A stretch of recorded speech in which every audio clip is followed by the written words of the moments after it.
Hey everybody, welcome back to the channel. We are in week 2 of October, and here are just some highlights that have happened quite recently. With the massive bomb that was Snow White 2025, we maybe thought that Disney might have learned their lesson and decided, you know what, maybe politics aren't the way to go, and just maybe making live-action reboots of our classic Disney films was also a bad move. Maybe we couldn't really ride the coattails of nostalgia, while in a way also introducing a new generation to what we used to make. Maybe we should go back to animation. Maybe we should go back to what we originally were good at. My god, was I fucking wrong. Holy shit. We just got word that the live-action reboot of Tangled is currently, well, taken off the shelves and maybe heading to pre-production. I am quite disappointed in Disney. Well, big surprise. I am just... I should have seen this coming. It is very disappointing in my opinion. What I'm also kind of confused about this matter is that Disney actually is talking with Scarlett Johansson to be playing the role of the bad guy for this Tangled reboot. I'm not too sure about that because, okay, I'm not too, caught up with the news about what Scarlett Johansson's been up to, but last time I heard she was in kind of beef with Disney.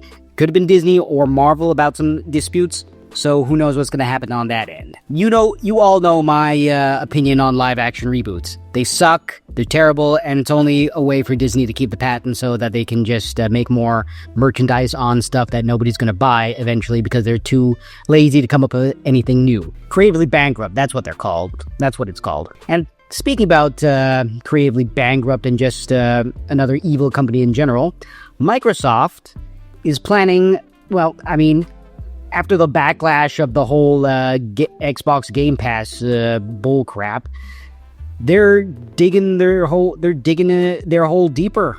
I mean, from what I'm reading, they're offering players up to 5 hours a month free game time, and that's after they watch up to 2 minutes of ads.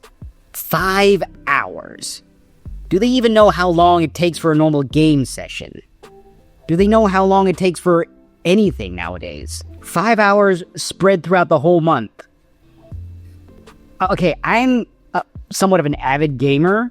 I spend maybe up to 2 hours of my free time playing video games. And yeah, it's not, that's 2 hours. At most a week, I play up to maybe 6 or 3. But 5 hours a month.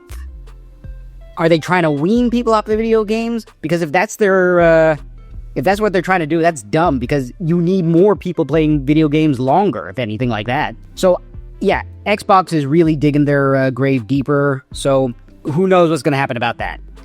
I also been seeing a lot of news about that Ubisoft just quietly canceled another Assassin's Creed title, which actually would have been pretty cool, but they canceled it for a very dumb reason. Well, it's both dumb and somewhat logical in this day and age. It would have been an Assassin's Creed game set after the American Civil War, where you play a freed either a free or an escaped slave, and you get recruited by the Assassin Order to hunt down members of the KKK.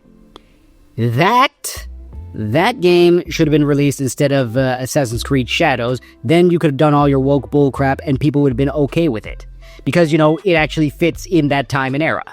So, yeah, Ubisoft kind of crapped the bed there. They canceled it now because of the whole backlash when it comes to politics, because of, I'm just going to do broad strokes. It is literally right versus left. There's no middle ground, and everybody is either your enemy or your best friend. There's no middle ground in there. You can't say, oh, I agree with these policies, but I'm more into these policies. No, you're either hardcore right or hardcore left. It's time someone had the courage to stand up and say, I'm against those things that everybody hates. Now I respect my opponent.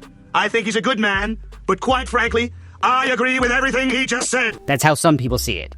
And yeah, that game would not have survived nowadays. And also, I think it's because of the radical liberals at Ubisoft don't want Democrats to be slandered because the American Confederacy was founded by Democrats.